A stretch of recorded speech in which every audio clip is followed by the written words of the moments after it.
स्वागत है आपका हमारे YouTube चैनल ZW मूवीज पर।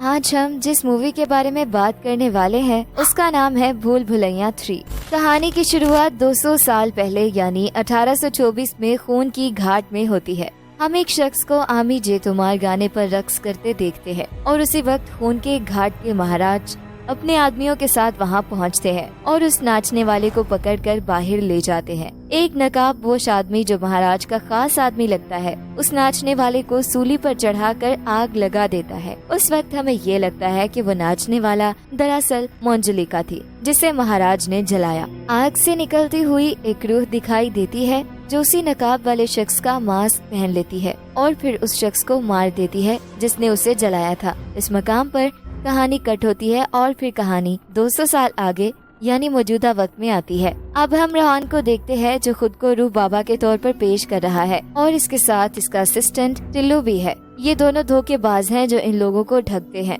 जो भूत प्रेत पर यकीन रखते हैं। वो भूत भगाने का नाटक करके लोगों से पैसे और जेवर बटोरते हैं। एक दिन रूह बाबा और टिल्लू एक क्लाइंट से मिलने जाते हैं जहाँ क्लाइंट उनकी ठगी को भांप लेता है। ये क्लाइंट और कोई नहीं बल्कि मीरा यानी तृप्ति का किरदार और उसके मामा जी है। दरअसल मीरा खून के घाट के राज खानदान से ताल्लुक रखती है और वहाँ एक भटकती हुई रूह की कहानी मशहूर है। ऐसे में मीरा को एक ऐसे बाबा की जरूरत होती है जो लोगों को भूत भगाने का यकीन दिला सके। इस मकसद के लिए मीरा रूह बाबा को 1 करोड़ रुपए देने का वादा करती है। जैसे ही रूह बाबा को 1 करोड़ की ऑफर सुनाई देती है वो फौरन मान जाते हैं और मीरा और मामा जी के साथ खून के घाट के लिए रवाना हो जाते हैं। यहाँ एक दिलचस्प बात यह है कि राज खानदान से ताल्लुक होने के बावजूद ये सब लोग ट्रेन की जनरल क्लास में सफर कर रहे थे। खून के घाट पहुँचने पर वहाँ के सब लोग रूह बाबा यानी रोहान को देखने के लिए जमा हो गए थे। जब ये सब राजमहल पहुँचते हैं तो मालूम होता है कि मौजूदा महाराजा यानी विजय राज और उनका शाही खानदान महल की बजाय अस्तबल में रहते हैं।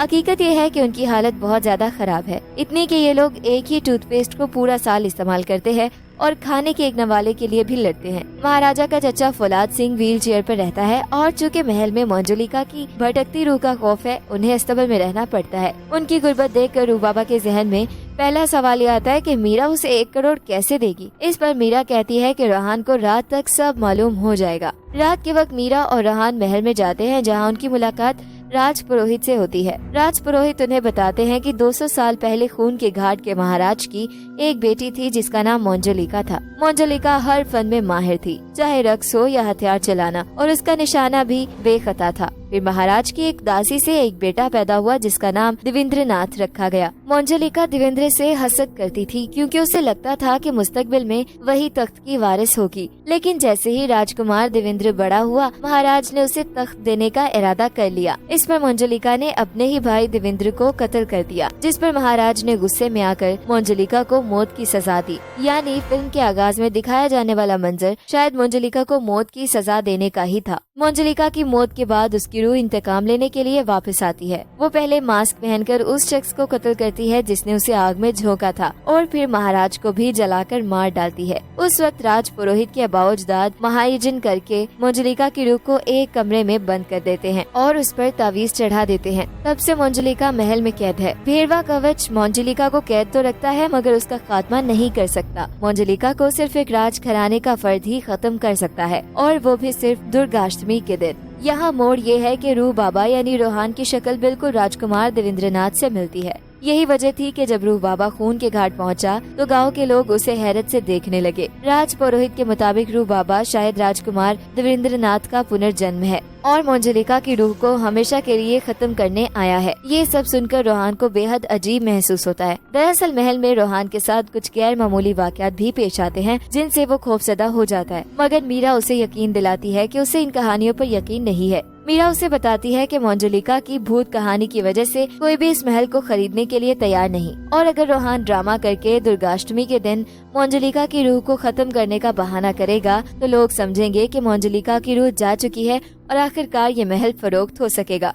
दरहकीकत इस महल की कीमत 1000 करोड़ रुपए है और जब ये रकम मीरा के खानदान को मिलेगी तो वो वादे के मुताबिक इसमें से 1 करोड़ रूह बाबा को देगी। इस तरह राज खानदान जब गरीबी में जिंदगी गुजार रहा है दोबारा अमीर हो सकता है। इस मंसूबे के तहत सभी राज घराने वाले महल में शिफ्ट हो जाते हैं क्योंकि रूह बाबा और राजकुमार देवेंद्रनाथ के रीइंकार्नेशन का किरदार अदा करने के लिए आ चुके हैं। गांव वाले रोहन का रियासती अभिषेक करने की तैयारी करते हैं क्योंकि उनके ख्याल में रोहन दरअसल असली राजकुमार है। इसी दौरान बड़ी पंडित और छोटे पंडित की एंट्री होती है। ये पंडित लोग दावा करते हैं कि रूह बाबा देवेंद्रनाथ का दोबारा जन्म नहीं है। इस मौके पर कुछ मजाहिया लम्हात भी आते हैं जहाँ रूह बाबा चालाकी से उन्हें फंसाकर पुनर्जन्म की आड़ में खजाना चोरी के इल्जाम का सामना कराते हैं और उन्हें अपने नौकर का काम करने पर मजबूर कर देते हैं। चूँकि ये मजाहिया सब प्लॉट्स कहानी के लिए खास अहमियत नहीं रखते तो मैं इन्हें नजरअंदाज कर रही हूँ। कहानी में एक अहम वाकया ये होता है कि गांव में दुर्गा पूजा के दौरान जब मंजुलिका के पुतले को जलाया जाता है तो महल में वो कमरा खुल जाता है जिसमें मंजुलिका कैद थी। इसकी वजूहात हमें फौरी तौर पर समझ नहीं आती, लेकिन इसके बाद अगले दिन महल में विद्या बालन का किरदार आता है जो अपना नाम मलिका बताती है और क्राउन हेरिटेज रिस्टोरेशन कंपनी से आई है ताकि महल की मरम्मत कर सके। यहाँ पर दरअसल कंपनी काविशिक नाम के किसी शख्स को भेजने वाली थी, मगर आखिरी लम्हात में वो लंबी छुट्टी पर चला गया, जिसके नतीजे में मलिका यहाँ आ गई। मलिका के साथ कुछ अजीबोगरीब वाक़यात पेश आते हैं, जैसे कि रोहन का रात को कहकहे लगाना। एक रात रोहन के कमरे में रेडियो का खुद ब खुद ऑन होना और मंजुलिका की आवाज आना जिसमें वो कहती है कि वो रोहन को मार देगी। इसके अलावा राजकुमार देवेंद्रनाथ की पेंटिंग में अचानक आग भड़क उठती है वगैरह। मलिका भी खुद खासी मशकूक नजर आती है। दिनेश नाथ टल्लू भी खून के घाट पहुँच जाता है क्योंकि उनके फ्रॉड के कामों का राज पुलिस को मालूम हो गया था और एसीपी राठौर उनके पीछे था। इसका मतलब ये था कि टल्लू भी अब रोहन के साथ खून के घाट में ही ठहरेगा और रोहन भी वहाँ से नहीं निकल सकता क्योंकि बाहर निकलने पर एसीपी राठौर से पकड़े जाने का खतरा था। उसी रात महल में रोहन के साथ कई गैर मामूली वाकयात होते हैं। मंजुलिका वाला कमरा खुल जाता है और वहाँ से एक खौफनाक आवाज सुनाई देती है। इस लम्हे पर मलिका रोहन का हाथ पकड़कर उसे मंजुलिका के कमरे की तरफ ले जाती है और हमें पता चलता है कि ये सब कुछ बड़े पंडित, छोटे पंडित और पंडिताइन का किया धरा था। जी हाँ, अब तक जितने भी गैर मामूली वाकयात हुए थे वो इन तीनों का मंसूबा था और वो मिलकर रोहन को डरा रहे थे। अब चाहे वो जलती हुई पोर्ट्रेट हो, रेडियो में से आने वाली पूरे स्टार आवाजें हो या कुछ और, ये सब कुछ इन्हीं तीनों की प्लानिंग और चालाकी थी। लेकिन सवाल यह है कि लोग ऐसा क्यों कर रहे थे। दरअसल ये तीनों हल्दी घाट से थे और 2 साल पहले वहाँ तूफान आने के बाद अपने रोल्स रॉयस में बैठकर खून के घाट पहुँचे थे। दिलचस्प बात ये थी कि यहाँ रोल्स रॉयस से मुराद गाड़ी नहीं बल्कि इनके 2 बैल है जिनका नाम रोल्स और राइस है। तब से ये लोग इस महल में मुकीम है और उस वक्त मंजुलिका का कमरा पहले से ही खुला हुआ था। उन्होंने उसी कमरे को अपना मस्कन बना लिया और यहीं रहने का इरादा कर लिया। उन्होंने मंजुलिका के कमरे को दोबारा सील कर दिया था ताकि किसी को शक न हो कि ये वहाँ रह रहे थे। लेकिन जब रोहन आया तो कमरा दोबारा खुल गया, जिससे उनका राज अफशा होने का खतरा पैदा हो गया। उन्हें डर था कि अगर उनका भांडा फूट गया तो उन्हें महल से निकाल दिया जाएगा, इसलिए वो मिलकर रोहन को डरा रहे थे ताकि वो यहाँ से चला जाए। मगर मलिका की वजह से उनकी हकीकत सामने आ गई और ये बात वाज़ेह हो गई कि महल में कोई भूत नहीं है। अब रोहन ने ये प्लान बनाया कि वो दुर्गाष्टमी का इंतजार नहीं करेगा बल्कि अगले ही दिन गांव वालों के सामने मंजुलिका के कमरे को खोलकर भूत को भगाने का ड्रामा करेगा। उसने मंजुलिका का किरदार मलिका को अदा करने के लिए कहा। चुनाचे अगले दिन पूरे गांव के सामने ये ड्रामा पेश किया जाता है जिसमें मलिका ने मंजुलिका की एक्टिंग शानदार अंदाज में की। आखिरकार रोहन ऐलान कर देता है कि मंजुलिका की रूह खत्म हो चुकी है और महल अब महफूज है। ये खबर राज पुरोहित तक पहुँचती है और वो खुशी से ज्यादा परेशानी महसूस करते हैं। अब जब खरीदारों की आमद मतवक्को थी तो रेस्टोरेशन के दौरान एक दीवार टूटती है जिसके पीछे एक खुफिया रास्ता निकलता है। इस रास्ते के आखिर में एक तहखाना जैसा मकान मिलता है जिसके अंदर एक और दरवाजा था जो भेरवा कवच से बंद था। ये एक नया मोड़ था। राज पुरोहित खबरदार करते हैं कि दुर्गाष्टमी से पहले इस दूसरे दरवाजे को किसी भी सूरत नहीं खोलना चाहिए। राज पुरोहित ये वादा करते हैं कि वो खून के घाट के ग्रंथाली जाकर उस दूसरे दरवाजे की हकीकत मालूम करेंगे। इस दरवाजे का मसला ये था कि अगर गाँव वालों को इसके बारे में इल्म हो जाता तो महल की फरोख्त नामुमकिन हो जाती। इसीलिए रोहन मौजूदा महाराज को उकसाता है कि आज रात ही दूसरा दरवाजा खोला जाए। फिर रात को रोहन महाराज की मौजूदगी में दरवाजा खोल देता है और दरवाजे के अंदर से एक कौवा निकलकर महल के ऊपर मंडलाने लगता है। राज पुरोहित किताब से मालूमात लेकर वापस पहुंचते हैं और दरवाजे के खुलने पर सख्त बरहम होते हैं। वो बताते हैं कि असल में खून के घाट के महाराज की कबल एक नहीं बल्कि 2 बेटियां थी, मंजुलिका और अंजलिका। अंजलिका भी अपनी बहन मंजुलिका से कम नहीं थी। अब जबकि दूसरा दरवाजा खुल चुका है, वो कहते हैं कि तबाही नागुज़ीर है। इसी दौरान माधुरी दीक्षित का किरदार महल की तरफ आता दिखाई देता है। कहानी यहाँ इंटरवल में दाखिल होती है। इंटरवल के बाद हमें 200 साल पुराना मंजर देखने को मिलता है जहाँ मंजुलिका और अंजलिका दरबार में रक्स कर रही हैं। रक्स के इख्तिताम पर महाराज ऐलान करते हैं कि इनका बेटा देवेंद्रनाथ अगला वारिस होगा, जिससे मंजुलिका और अंजलिका दोनों गजबनाक हो जाती हैं। यहाँ हम देवेंद्रनाथ की बीवी को भी देखते हैं जो मीरा से मुलाकात करती है,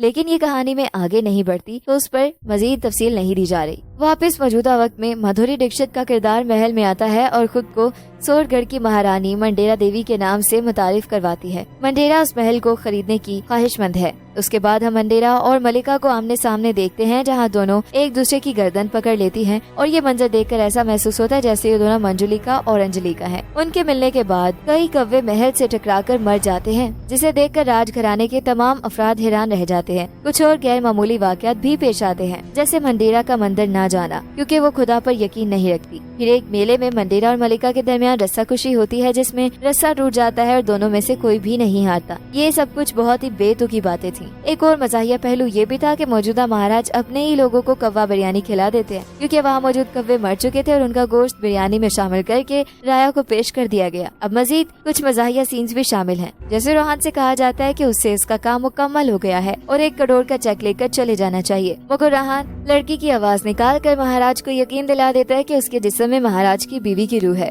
और वो चाहती है कि रोहान और मीरा की शादी हो जाए। सब लोग बशमुल मीरा इस बात पर मान भी जाते हैं, क्योंकि अब तक मीरा और रोहान एक दूसरे की मोहब्बत में गिरफ्तार हो चुके थे। इस दौरान पंडितों की जोड़ी को मंजुलिका की एक तस्वीर मिलती है, लेकिन इससे पहले कि मीरा तस्वीर देख सके, मलिका तस्वीर पर रंग गिरा देती है ताकि उसका चेहरा वाज़ेह न हो। मीरा इस तस्वीर को बहाली के लिए शहर भिजवा देती है। फिर एक और अजीब वाक़या पेश आता है, जिसमें एक शाही लिबास मामा जी पर हमला करता है और सीन में दिखाया जाता है कि शायद ये हमला मंडेरा या अंजलिका ने करवाया हो। खैर, मंडेरा इस महल को 1000 करोड़ रुपए में खरीदने को तैयार हो जाती है, लेकिन शर्त ये रखती है कि माहिदा दुर्गाष्टमी के दिन ही मुकम्मल होगा, क्योंकि वो दिन मुबारक है। हालांकि वो पहले ये दावा कर चुकी थी कि वो भगवान को नहीं मानती, तो उस दिन को मुबारक कहना तजाद लगता है। दुर्गाष्टमी 2 दिन बाद था। इस भूतिया महल में 2 दिन गुजारना मुश्किल हो रहा था, क्योंकि राजघराने को पता चल चुका था कि महल में भूत वाकई मौजूद है। ऐसे में एक किरदार विक्की खन्ना महल खरीदने के लिए तैयार होता है और फौरन 1000 करोड़ रुपए देने की पेशकश करता है। महाराज उसी पर राजी हो जाते हैं कि विक्की खन्ना को ही महल बेच दिया जाए। विक्की खन्ना महल को दोबारा डिजाइन करने के इरादे से आया था और यहाँ तक कि सिंहासन को भी अपने ड्राइंग रूम में ले जाने का इरादा रखता था, मगर उसी रात उसकी कार पर मास्क वाली रूह हमला कर देती है और विक्की खन्ना की मौत हो जाती है। महल का सिंहासन भी वापस अपने महल में पहुँच जाता है। चीजें और पुरस्कार तब होती है जब मीरा देखती है कि मलिका भूतों की तरह चिल्लाती है कि ये सिंहासन उसी का है। वो सिंहासन को एक हाथ से उठा लेती है। जब मीरा ये सब बातें बताने बाहर आती है, मलिका लोगों के साथ बैठी नजर आती है, तो अंदर वो कौन थी? इसी दौरान मंडेरा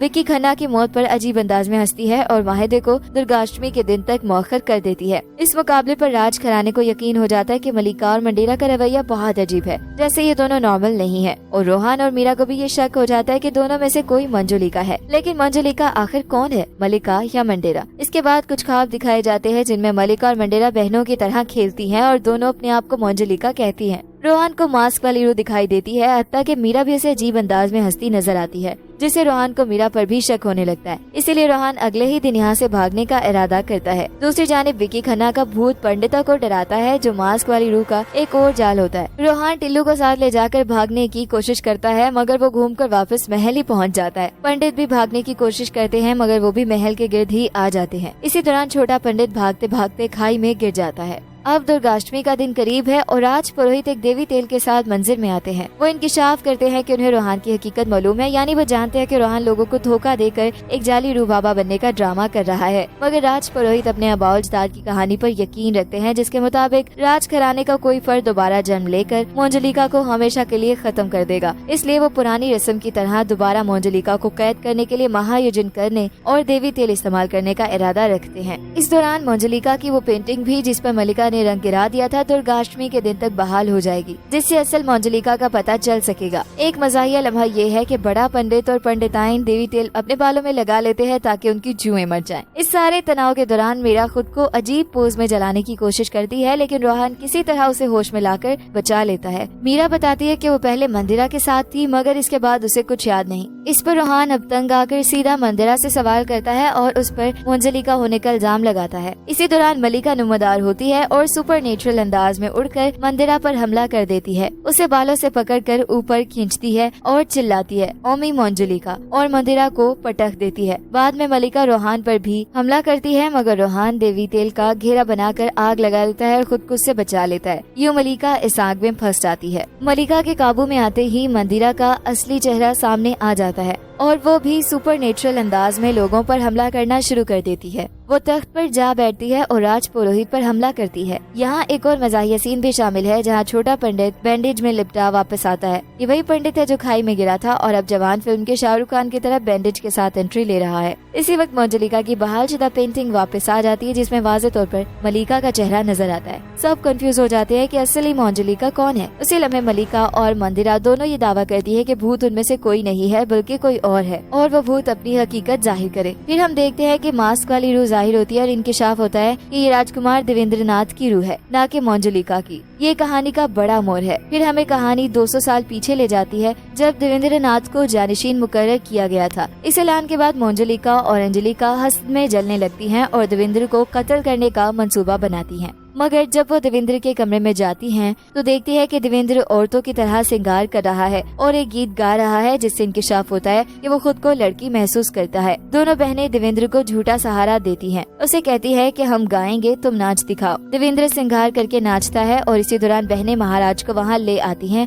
ताकि उन्हें दिखा सके कि जिसे वो जानशीन बना रहे हैं वो हकीकी मानों में मर्द नहीं है। इस जमाने में ये शर्मिंदगी का बायस था और इस इंकिशाफ पर महाराज देवेंद्र को मौत की सजा का हुक्म दे देते हैं। यानी दोस्तों, इब्तदाई सीन जिसमें हम रक्स करते हुए चिता पर जलता देख रहे थे वो मंजलिका या अंजलिका नहीं बल्कि देवेंद्र था। महाराज अपनी दोनों बेटियों को भी सजा देते हैं क्योंकि वो ये मामला अपने वालिद को निजी तौर पर बता सकती थी, मगर तख्त की हिवस में उन्होंने ये राज सबके सामने इफ्शा किया। लिहाजा महाराज के नजदीक उनके तीनों बच्चे अंजलिका, मंजलिका और देवेंद्र में से कोई भी तख्त के काबिल नहीं था। देवेंद्र को मौत की सजा दी गई और महाराज ने मंजलिका और अंजलिका को मुल्क बदर कर दिया। फिर एक झूठी कहानी गढ़ी गई कि मंजलिका ने देवेंद्र को कत्ल किया था जिसकी सजा में उसे मौत की सूरत दे दी गई और अंजलिका का जिक्र तारीख से मिटा दिया गया ताकि किसी को उसके बारे में कुछ मालूम ना हो। देवेंद्र की मौत के बाद वही मास्क पहने रूह बनकर महाराज से इंतकाम लेने लौटता है। फिर राज पुरोहित के बावजदाद एक बड़े यज्ञ के जरिए देवी का तेल इस्तेमाल करके देवेंद्र की रूह को भीरू कवच चढ़ाकर एक खुफिया कमरे में कैद कर देते हैं। अब आप सोच रहे होंगे कि 2 कमरों पर भीरू कवच क्यों चढ़ाया गया। दरअसल एक कमरा जिसमें देवेंद्र कैद था वो महल में छिपा हुआ असल कमरा था। दूसरा कमरा जो आम लोगों को दिखाया गया महज एक दिखावा था ताकि झूठी कहानी फैलाई जा सके। इसमें मंजलिका की रूह कैद है। उस दूसरे कमरे के खुलने के बाद देवेंद्र की रूह आजाद हुई और फिर जो भी मफूकुल फितरत वाक़यात हुए जैसे विकी को कत्ल करना, मीरा पर कब्जा, मलिका का तख्त उठाना और तस्वीर में मलिका और मंदिरा का गला दबाना, सब देवेंद्र की ताकत की वजह से था। दरहकीकत मलिका और मंदिरा आम इंसान थी, मगर वो दोनों दरअसल मंजलिका और अंजलिका का नया जन्म थी। अलबत्ता रोहान किसी का नया जन्म नहीं था, बस उसकी शक्ल देवेंद्र से मिलती थी। चूँकि मलिका और मंदिरा दरअसल मंजलिका और अंजलिका का दूसरा जन्म थी, देवेंद्र की रूह उन्हें मार देना चाहती थी, मगर उसने उनके साथ एक खेल जारी रखा। दुर्गा अष्टमी के दिन देवेंद्र का इरादा था कि उन्हें अपने जैसे जलाकर मार डाले और ये सब रोहान के हाथों करवाना चाहता था। ताहम उसका ये मंसूबा नाकाम हो गया और उसकी हकीकत सबके सामने आ गई। अब देवेंद्र ने फैसला किया कि वो खुद सबको आग लगाकर मार देगा। चनाचे वो चारों तरफ आग लगा देता है और रक्स करने लगता है, लेकिन इसी दौरान देवी तेल से पैदा होने वाले हिसार में वो फंस जाता है और देवी ताकतें उसे जकड़ लेती हैं। उस वक्त मलिका और मंदिरा को मौका मिलता है कि वो देवेंद्र की रूह को जलाकर हमेशा के लिए खत्म कर दें, मगर वो ऐसा नहीं करती। वो कहती हैं कि उनका दूसरा जन्म उसी गलती को दुरुस्त करने के लिए हुआ है, न कि उसे दोहराने के लिए। मलिका और मंदिरा देवेंद्र को यकीन दिलाती हैं कि अगर वो बदला लेना चाहता है तो सिर्फ उन दोनों से ले, मगर दूसरे लोगों को छोड़ दे। देवेंद्र जो 200 साल पहले भी एक गलत जिस्म में कैद था और एक मर्द के जिस्म में होते हुए औरत की रूह रखता था, अब अपनी बहनों का प्यार पाते ही जज्बाती हो जाता है। उसे एहसास हो जाता है कि उसे तख्त नहीं बल्कि अपनी बहनों की मोहब्बत और अपनी शनाख्त की आजादी चाहिए थी। आंसुओं के साथ उसे निजात मिलती है और यूं कहानी इख्तिताम पजीर हो जाती है। इस तरह देवेंद्र की रूह आखिरकार निजात पाती है। अगर गौर किया जाए, जो बात उसके अबाउजदाद ने कही थी वही हकीकत बनी। राजघराने के लोगों ने ही इस लानत को खत्म किया, लेकिन देवेंद्र को जलाकर नहीं बल्कि उसके एहसासात को समझकर। मंजलिका और अंजलिका के नए जन्म यानी मलिका और मंदिरा ने देवेंद्र को सुकून दिया और यूं कहानी का इख्तिताम होता है। क्रेडिट से पहले चंद और मनाजिर दिखाए जाते हैं जो कुछ वजाहत फराहम करते हैं, जैसे कि मलिका एक आम इंसान है, मगर उसे बचपन से ही इस महल के ख्वाब आते रहे हैं, इसीलिए उसने महल की बहाली का काम शुरू किया। जब उसकी कंपनी को महल की मुरम्मत का मौका मिला तो उसने उसे हाथ से जाने नहीं दिया। खुशकिस्मती से काशिक जो असल में बहाली के इस प्रोजेक्ट पर काम करने वाला था, छुट्टी पर गोवा चला गया और यूं ये मौका मलिका को मिल गया। अब बात करते हैं मंदिरा की, जिसका असल नाम मंदिरा नहीं बल्कि वो कोई और नहीं ACP राठौर है। जी हाँ, वही ACP जो रो बाबा और टिल्लू के धोखाधही वाले कारोबार के पीछे लगी हुई थी। उनका पीछा करते करते वो यहाँ तक आ पहुंची थी और खुद को मंदिरा जाहिर किया ताकि वो उन्हें रंगे हाथों पकड़ सके। लेकिन किस्मत कुछ यूँ थी कि दोनों नए जन्म वाली बहनें ऐन वक्त पर वहाँ पहुँच गयी और देवेंद्र की रूह को निजात दिला सकी। इसी के साथ ये भूल भुलैया का मुअम्मा भी हल हो जाता है और कहानी अपने अंजाम को पहुँचती है। तो दोस्तों ये थी भूल भुलैया 3 की पूरी कहानी और ये काफी सीधी सादी है। अगर आपके जहन में कोई सवाल हो तो आप कमेंट्स में पूछ सकते हैं। अगर आपको वीडियो पसंद आई तो उसे लाइक और शेयर करें और अगर आप चैनल पर नए हैं तो हमें सब्सक्राइब भी करें क्योंकि हम ऐसी मजीद वीडियोस लाते रहेंगे।